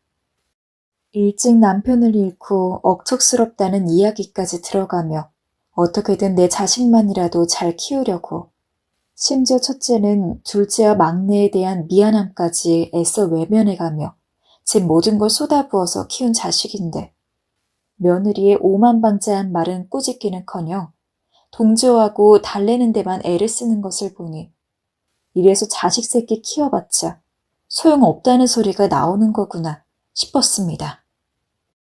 허나 당장이라도 화를 내고 싶었지만 꾹 참고서 수술을 받고 다시 시골로 내려갔습니다. 그리고 먼저 연락하지 않고 있었어요. 사실 그때까지만 해도 만약 첫째가 살뜰하게 제 건강이라도 걱정해주고 가끔씩이라도 전화를 해줬다면 당시에 서러웠던 감정도 금방 잊었을 겁니다. 미우나 고우나 제 배 아파 낳은 자식이고 이제 결혼을 한 이상 어미의 손은 떠나간 것이나 다름없으니 자기 아내가 제일 소중할 수도 있었을 거라고 생각하면 아예 이해가 안 되는 건 아니었으니까요. 하지만 첫째는 명절에만 간신히 연락을 하고 그런 날이 아니면 단 한 번도 저에게 연락을 하지 않았습니다. 심지어 명절에도 연락이 전무고 하루도 찾아온 날이 없었죠. 전화를 해도 제 수술한 무릎이라던가 안부에 대해서는 일절 이야기 안 하고 며느리랑 따로 나와서 병원을 개원했다는 등 자기네들 사는 이야기, 힘든 이야기만 구구절절 늘어놓더라고요. 그런 상황에서 첫째와는 다르게 언제나 제 건강 먼저 살피고 저 좋아하는 거 같이 하려고 하는 둘째와 막내를 보는 것만 몇 년을 하다 보니 자연스레 그런 생각이 들었던 것 같습니다. 이제 첫째는 내놓은 자식이나 다름없고 혹여 나에게 뭐 좋은 일이라도 생기면 그건 모두 둘째와 막내를 위한 것이 될 거라고 말이에요. 그렇게 명절에 의무적으로 걸려오는 첫째의 전화도 몇 번을 피하다 보니 이제는 첫째는 명절에도 아예 연락을 하지 않았습니다. 둘째와 막내는 형이 너무 인정머리 없다고 이야기했다고 하면서 화를 내기도 했습니다. 엄마, 내가 형한테 전화해볼까? 이건 정말 너무한 거 아니야? 맞아. 엄마 기다리는 거 뻔히 알면서. 그리고 형수는 뭐 하는 사람이야? 형이 안 하면 형수라도 엄마를 챙겨야지. 아니, 나는 우리 둘째라 막내만 있으면 된다. 괜히 형한테 뭐라 하지 말아라. 이런 일로 형제간에 다투고 그러는 거 아니야. 저 역시 화가 나긴 했지만 저로 인해 형제들 간에 다툼과 갈등이 생기는 건 더 싫어 아이들을 말렸습니다. 그런데 이젠 저도 점점 버거워지더군요. 어느 날 며느리가 손주를 낳았다는 소식을 듣게 된 날이었죠. 며느리가 산후조리를 끝낸 후 아이와 함께 집에 돌아왔을 때 전 손주를 보러 가겠다 했습니다. 물론 아들과 며느리에겐 좋지 않은 감정이 있었지만 손주한텐 또 매몰찰 수 없어 아들들과 함께 바리바리 이것저것을 싸들고 첫째 아들의 집으로 갔죠. 며느린 아이를 낳고 많이 회복된 기색이었고 오자마자 전보다는 조금 편안한 얼굴로 저희를 맞이해 주었어요. 그리고 제 아들들에게도 제게도 전보다 모가 차며 값비싼 과일들을 내오면서 대접을 잘해주더라고요.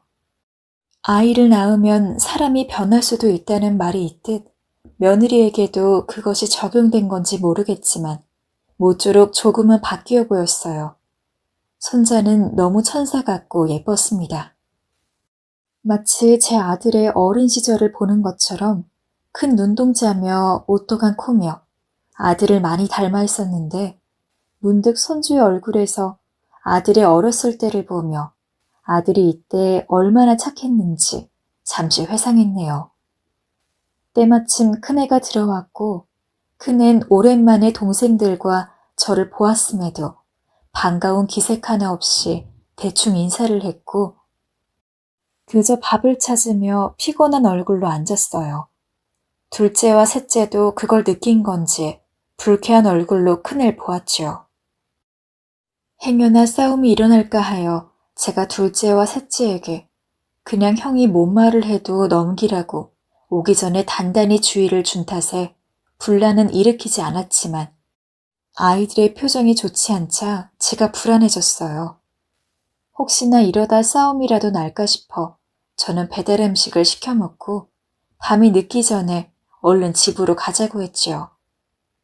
그렇게 다 같이 어색하고 고요한 분위기에서 저녁을 먹고 있는데 갑자기 며느리에게 전화가 걸려오더군요.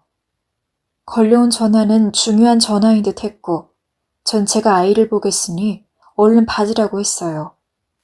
그리고 아이를 받아들여 손으로 아이의 등을 톡톡 쳐주고 있는데 그런데 갑자기 며느리가 전화를 끊고 오다 절 보곤 인상을 확 찌푸리는 겁니다. 그러더니 제게 꽥소리를 질렀어요. 며느리는 왜 함부로 자기 아이를 만지냐고 하더군요. 어머니, 손톱에 때도 꼈잖아요. 그렇게 허락 없이 만지시면 어떡해요? 뭐예요? 형수요, 지금 뭐라 했어요, 우리 엄마한테? 말이 너무 심한 거 아니에요? 며느리의 말을 듣자마자 둘째는 흥분을 하며 일어섰고 첫째는 곤란한 표정으로 한숨을 푹 쉬었습니다. 결국 제가 상황을 중재하고자 이제 가자고 말한 뒤 서둘러 가방을 챙겼어요. 마지막으로 며느리에게 미안하다라는 말까지 하고서요.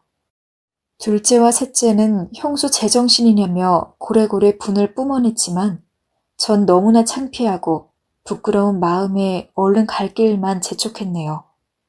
정말 사람은 변하지 않는다는 말이 있듯 며느린 하나도 변하지 않았고 첫째도 마찬가지였습니다. 거기서 절 보호하기는커녕 아무 말 없이 제 아내가 소리 지르는 걸 보고만 있었으니까요. 이젠 정말 첫째 안은 끝이다 싶었습니다. 그러던 어느 날 저희 가족에게 고비가 생기고 말았습니다. 바로 둘째로부터 생긴 문제였어요. 둘째가 최근 농사 관련한 사업을 시작하고 싶다 하여 남은 돈을 둘째에게 몰아주었는데 사업이 잘 안 풀리면서 빚이 생긴 거였습니다. 둘째도 나름대로 열심히 읽어보겠다고 시작한 사업이었는데 일이 되니 절 볼 면목을 잃었고 너무나 죄스러워했어요. 제가 괜찮다고 돈은 어떻게든 구하면 된다고 다독였지만 그렇게 말한 저도 사실은 어디서 그 큰 돈을 구해야 할지 몰라 막막했지요.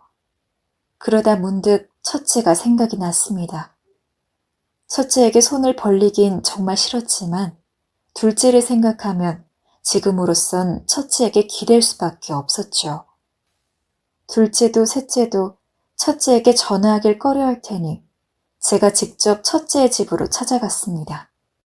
연락이 없이 온 터라 많이 당황했는지 며느리는 제게 무슨 일이냐 물었고 뒤이어온 첫째도 반갑진 않은 기색으로 절 쳐다보았습니다. 그게 잠깐 안으로 들어가도 되겠니? 저는 신발을 벗고 집 안으로 들어가 꺼내기 힘든 이야기를 시작했습니다. 둘째가 사업을 하다가 안 좋은 상황에 처하게 됐는데 어디서 돈을 끌어다 쓸 데가 없다고 첫째 네가 크면서 혜택을 받았으니 둘째를 좀 도와줄 수 없겠냐고요.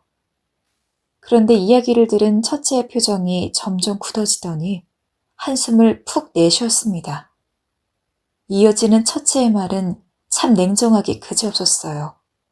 엄마, 미안하지만 난 못 도와줘요. 너네한텐 그리 큰 돈도 아니잖니. 도와주면 둘째가 분명 갚을 거다. 영준이 네가 둘째 성격을 알잖아.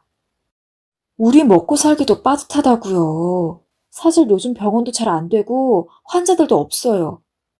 그래서 이 사람이나 저나 힘들어요. 여기까지 뭐하러 오셨어요? 그냥 전화로 하시지.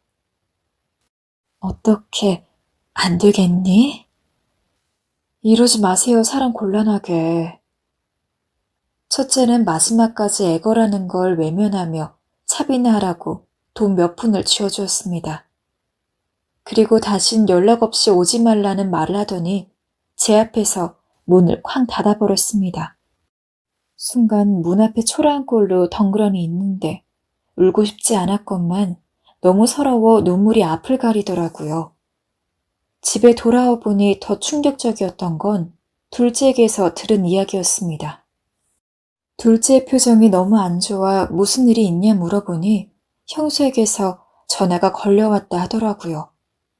무슨 일로 걸었냐 물었더니 어머니를 우리 집까지 오게 하시면 어떡하냐고 화를 내면서 가난뱅이 집구석과 인연을 끄는 데는 다 이유가 있지 않겠냐고 말했다 하더군요. 저한테 연락하지 말라면서 길길이 날뛰는데 정말 너무 비참했습니다. 엄마, 저 때문에 이런 일 겪게 해서 너무 미안해요. 다 모자란 제 탓이에요. 엄마가 저만 아니었으면 형한테 갈 일도 없었을 건데. 아니다, 영재야. 그런 말 말거라. 사람이 일을 하다 보면 실수도 할 수 있는 거야. 내 자신을 자책할 필요 없어.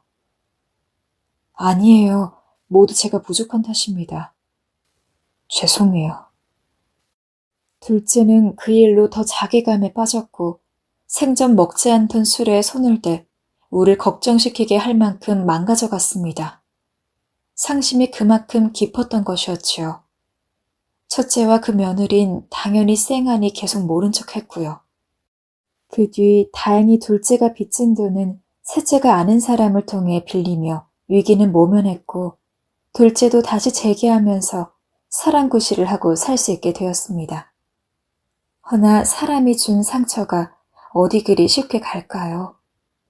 첫째와 첫째 며느리가 준 상처는 제게도 둘째에게도 마음속 아물지 않은 채 두고두고 자리하게 되었죠. 그래도 시간이 약인 만큼 세월이 가니 첫째도 인한 서름은 희미해지더라고요. 점점 둘째와 막내에게 이제 와서라도 뭐라도 해주고 싶은 마음에 이런저런 고민을 하고 있던 때 막내가 갑자기 땅 이야기를 하더군요. 이야기를 들어보니 군청에서 조상 땅을 찾아주는 것이 생겨 막내가 한번 신청을 해보겠다면서요. 제가 어렸을 적에는 친정집이 무척이나 잘 살았었는데 그 이야기를 아들들을 모아놓고 해준 적이 있던 걸 기억했던 모양입니다. 신청하는데 돈이 드는 것도 아니니 흔쾌히 그러라고 했죠. 물론 그러면서도 기대는 아예 없었습니다. 그런데 얼마 뒤 막내가 그런 걸 신청했다는 것도 잊고 있었을 찰나에 막내가 갑자기 제 방으로 헐레벌떡 뛰어들어더니 말했습니다. 엄마, 땅이 있대요. 놀라서 막내가 태워주는 트럭을 타고 군청에 가서 들어보니 돌아가신 아버지 앞으로 땅이 있었던 모양입니다. 제 위로는 원래 오빠가 2명이 있었는데 두 분 다 이른 나이에 돌아가셔서 아버지의 직계자손은 저뿐이라 저에게 땅이 남겨져 있던 거였고요. 심지어 그 땅이 무려 15억 원의 가치를 한다는 이야기에 저는 너무 놀라 얼떨떨했습니다. 15억 원. 살면서 한 번도 가져볼 일이 없다고 생각했던 금액이 저한테 생기다니. 한 번도 상상조차 못 해보던 일이었습니다. 문서를 받고 집에 돌아와서 가만히 그걸 살펴보는데 문득 눈물이 흘렀습니다. 이 땅을 조금만 더 일찍 알았다면 불쌍한 둘째와 막내도 자기 하고 싶은 공부를 할 수 있었을 텐데. 이렇게 힘들게 농사일을 짓지 않아도 조금 더 편한 살 길을 찾을 수 있었을 텐데. 둘째와 막내가 첫째가 쓰다만 문제집을 뒤적거리며 공부하고 싶다고 말했던 게 생각이 나면서 가슴이 너무도 아파왔습니다. 지금까지는 없는 재력을 억지로 늘릴 수는 없으니 그럴 수 있는 일이야 하며 애써 외면해 왔는데 알고 보니 돌파구가 있던 일이란 걸 안 순간 너무도 큰 허망함이 느껴졌던 거였어요. 하지만 돌이킬 수 없어진 만큼 이제라도 제가 할 수 있는 일을 다 하기로 했죠. 그래서 조금 이르지만 저는 나중에 제가 죽고 없을 적에 남을 아들들에게 남길 유언장을 작성하기 시작했습니다. 물론 오로지 둘째와 막내만을 위한 유언장을요. 왜냐하면 첫째는 이미 제 손을 떠난 자식이었고 또 이미 풍족히 살고 있었으니 굳이 남겨줄 필요가 없다고 느꼈습니다. 그리고 땅의 일부를 팔아서 금전적으로 여유가 생겨지자 이전보다는 좀 풍족한 삶을 살 수 있었습니다. 둘째는 농사와 관련된 사업을 더 확장해 갔고 막내는 여전히 저를 도와서 농사일을 함께 했죠. 막내는 하고 싶은 일이 있는 것 같았지만 홀로 있을 제 걱정을 하는 듯 했어요. 그래서 제가 먼저 막내를 불러 손을 잡아주며 말을 건넸습니다. 영재야, 이 엄마는 괜찮으니 나중에라도 네가 정녕 하고 싶은 것이 생기면 언제든지 시작해도 된다. 엄마는 니들 못 챙긴 게 아직까지도 한이 된다. 내 걱정해주는 건 고맙지만 그래도 네가 네 삶을 잘 사는 게 엄마에게 효도하는 길이야. 부모는 그런 거야. 엄마, 사실 나 해보고 싶은 사업이 하나 있어서 서울 가서 한번 해볼까 하는데 엄마 혼자 괜찮겠어요? 엄마가 왜 혼자야? 둘째가 있는데. 네가 하고픈 게 있으면 얼른 해봐. 더 늦기 전에. 모든 사람은 생각날 때 행동으로 옮겨봐야 해. 엄마가 뭐든 밀어줄게. 너 하고 싶은 대로 다 하고 살아. 저는 우리 막내에게 드디어 해보고 싶었던 게 생겼단 소식에 제 소식처럼 너무나 기뻤고 또 내실이 착한 우리 막내는 앞으로 뭐든 잘할 거라 여겼어요. 마음 착한 막내도 제 격려를 받은 후에야 마음이 많이 편해진 얼굴을 하더군요. 그 뒤 역시 우리 막내는 제 예상대로 자신이 원하던 사업을 하더니 점점 성공 가도를 달리기 시작했고 둘째 역시 마찬가지였습니다. 둘 다 승승장구하는 모습을 보니 어찌나 마음이 뭉클하던지 동네에선 이렇게 똑부러진 아들 둘을 낳았다고 다들 저를 부러워하곤 했죠. 그렇게 더할 나위 없이 행복한 나날이 지속되던 때 몇 년간 연락이 없던 첫째 아들에게 전화가 왔습니다. 엄마, 저 좀 도와주세요. 아니, 살려주세요. 난데없이 살려달라는 말에 무슨 일이냐 하고 묻니 첫째는 울먹이면서 말을 이어갔어요. 제 아내와 따로 나와 개업한 병원이 거의 망하기 직전이에요. 돈이 필요해요. 둘째한테 돈을 빌리려고 연락했는데 이놈이 글쎄, 야멸차게 액수 자체는 문제가 안 되지만 내 사업은 다 엄마 덕분에 할 수 있었던 거라고. 엄마를 챙기기는커녕 연락도 한 번 안 한 형한테 돈 빌려주는 것, 엄마를 배신하는 것 같아서 못하겠다고 그러는 거예요. 그러니까 제가 엄마한테 직접 돈을 빌려달라고 부탁하라고요. 엄마, 근데 엄마도 알잖아요. 둘째 말 사실이 아닌 거요. 내가 바빠서 연락을 못 한 거지 일부러 안 한 게 아니잖아요. 엄만 모르겠지만 저 그동안 정말 제 아내랑 정말 눈뜰 새 없이 바쁘게 살았어요. 열심히 살려고 그 누구보다 아등바등 했다고요. 의사의 삶이 편했던 게 아니에요. 그러니까 너는 지금 나한테 돈을 빌려달라고 전화를 한 모양이구나. 예, 엄마. 엄마, 저 도와주실 거죠? 그죠? 그 순간 제게 매달리는 첫째의 이기심에 대해 한숨만 들끓었습니다. 제가 이렇게밖에 자식을 못 키웠나 하는 한탄마저 들더라고요. 그래서 조금 냉정한 목소리로 내 돈이 많아도 너한테 갈 돈은 한 푼도 없을 테니 그런 줄 알아라. 하면서 일방적으로 전화를 끊었습니다. 그리고 연락이 오지 않길래 포기한 줄 알고 있었는데 대뜸 며느리와 함께 저희 집을 찾아왔더군요. 며느리의 행색은 그동안 많이 힘들었는지 초췌해 보였고 제 아들도 그건 마찬가지였습니다. 아들은 무릎을 꿇으며 제 두 손을 붙잡았어요. 엄마, 그동안 연락도 안 하고 잘 못 챙겨드려서 죄송해요. 한 번만 봐주세요. 제가 여기까지 내려왔잖아요. 어머니, 그간 섭섭하셨던 거 저도 알아요. 정말 잘못했어요. 한 번만 저희 도와주시면 이제 자주 연락도 하고 어머니 극진히 모시도록 할게요. 저희 좀 살려주세요. 순간을 모면을 하기 위한 말이라는 걸 바로 알았습니다. 그런 건 말이 아니라 사람의 표정이나 눈빛으로 아는 거니까요. 또 그렇게 절 생각하는 마음이 있었다면 제가 집에 있을 때 그런 식으로 모멸감을 줄 만한 이야기를 속닥거리지도 않았을 테고 저와 마주했을 때 귀찮다는 기운을 풍기지는 않았겠죠. 너무 오래전에 연을 끊었다고 생각해서 그런지 저와 꼭 닮은 얼굴을 봐도 아들이라는 생각이 들지 않았습니다. 그냥 남 같았죠. 그래서 더욱 단호하게 이야기했습니다. 너 이미 몇 년 전부터 내 아들 아니었다. 그러니 연고도 없는 나한테 와서 돈 빌려달라고 애걸복걸하지 말고 네 살 길은 너 알아서 찾아라. 그러자 제 말에 첫째는 본색을 드러냈습니다. 엄마, 정말 너무하신 거 아니에요? 자식이 여기 와서 이렇게 무릎까지 꿇는데 버려요? 세상에 어떤 엄마가 그래요. 제가 그네 돈을 빌려달라는 게 아니잖아요. 원금에 이자까지 쳐서 갚겠다고요. 갚는다고 하는데도 저한테 진짜 왜 이러세요? 첫째는 둘째와 셋째가 보는 앞에서 집안의 식기들을 집어던졌고 부릅뜬 눈으로 절 노려보며 사태질까지 하더라고요.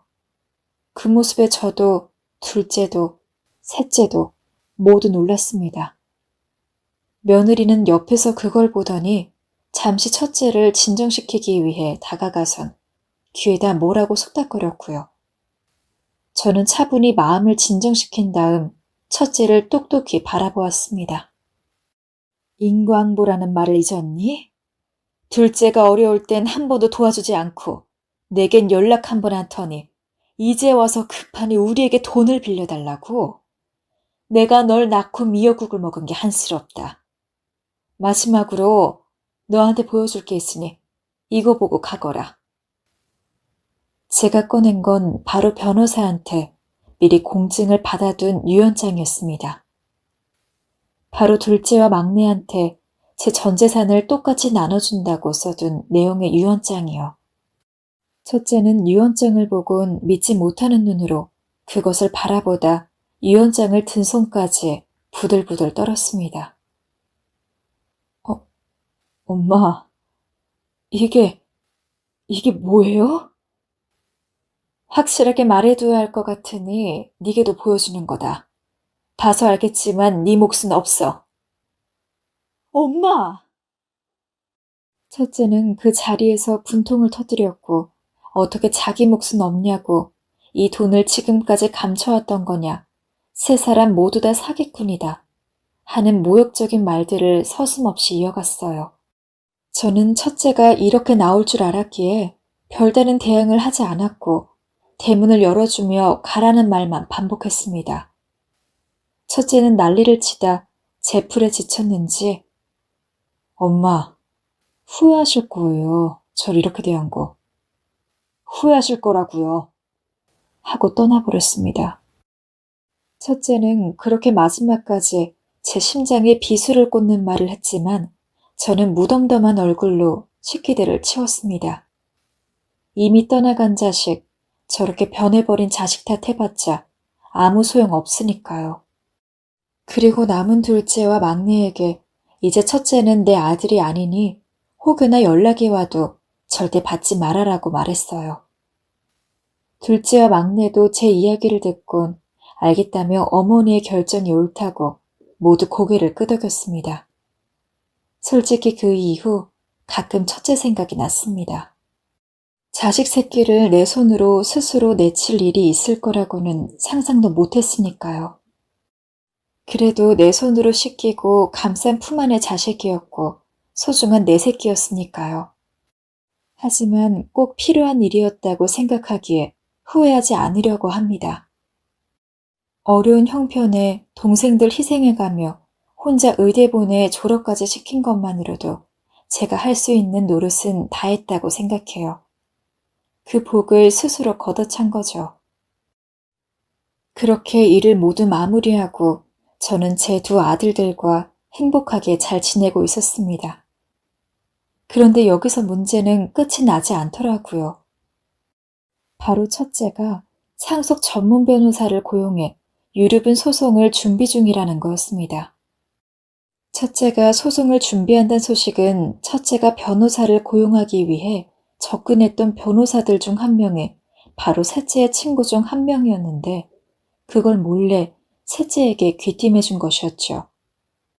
더군다나 저도 잘 몰랐지만 알고 보니 유류분 소송은 재산편 중 상속에서 배제된 자녀들의 생계를 보장해주는 취지의 제도이고 실제로 소송으로 재산을 되찾은 사례도 많다고 하더군요. 그때 문득 첫째가 제게 했던 말이 떠올랐어요. 엄마, 후회하실 거예요. 절 이렇게 대한 거 후회하실 거라고요. 이게 바로 그 복수일까요? 둘째와 셋째는 이 소식을 듣자마자 형이 이럴 줄 알았다며 분노를 토했고 저 역시 벌써부터 제가 죽을 걸 기다리는 듯 소송을 준비하는 첫째의 모습에 혀를 내둘렀습니다. 아무리 돈이 급해도 대체 어쩌다 이 지경까지 된 것인지. 정말 인연 끄는 자식이라 치지만 이런 첫째의 모습에 너무 황당하고 기가 막혔습니다.